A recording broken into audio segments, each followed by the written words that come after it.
was inspired to become an orthopedic surgeon stemming from a football injury I sustained in high school.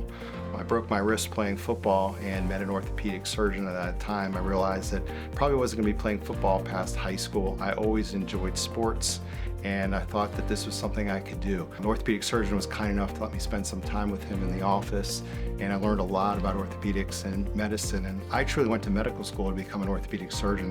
There really wasn't anything else I wanted to do at the time, and I've never wavered. My areas of expertise primarily are knees. I did a sports fellowship and did a lot of knees. I enjoy doing all types of knee surgery, from meniscal repairs, ligament reconstructions, and as I've gotten older and my patients have become older, I've been doing a lot of knee replacements. I'll do complex revisions as well as partial knee replacements. Other than knees, I also have a keen interest in baseball injuries, and that is trying to prevent baseball injuries in general, from elbow and shoulder injuries. And as I've evolved, I've picked up some interest in doing certain procedures for shoulder stabilization as well as Tommy John procedures. As I've become older, I think one of the things most surgeons like is being in the operating room. Well, that's nice, and I truly enjoy working in the operating room, but it's also nice to get to know your patients. As your career evolves, it's nice to take care of families. So I try to learn something unique about each patient as I go. So I truly enjoy that interaction with the family and as well as the patient.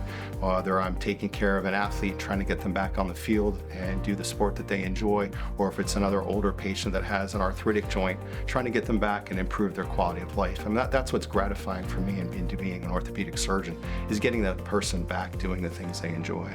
As far as patient care, I think one of the hardest things and most complex things is communication, making sure that patient truly understands the medical jargon. Going to medical school, I tell patients it's somewhat of learning a foreign language, and my job is to translate that so patients can make good decisions for themselves. And sometimes you can tell that what I'm saying to a patient is going right over their head, so you got to redirect and have them, do you have questions? Are there other things that I can do? Let me get a model, let me show you the x-ray. So they truly understand their injury or their pathology so we can address it appropriately. Usually with orthopedics, there's multiple treatment options, and it's not always surgical. I like my patients to make decisions for themselves. One of the lines I like to use in the office, quite honestly, is if I'm meeting you in the emergency room with a bone sticking out of the skin, I'll tell you what you need to do in that situation. But most of the folks that come through the door here, honestly, are not looking for surgery, and there's a lot of things we can do that are not surgical. I think one of the things that separates me from other orthopedic surgeons in my field is that I did a sports medicine fellowship at the Hughston Clinic. I was very fortunate to receive training there. And one of the fundamental tenets that I've taken to heart from that is that we try to restore anatomy and not recreate anatomy. So it's one of the things that I certainly try to do in the operating room and how I approach my patients.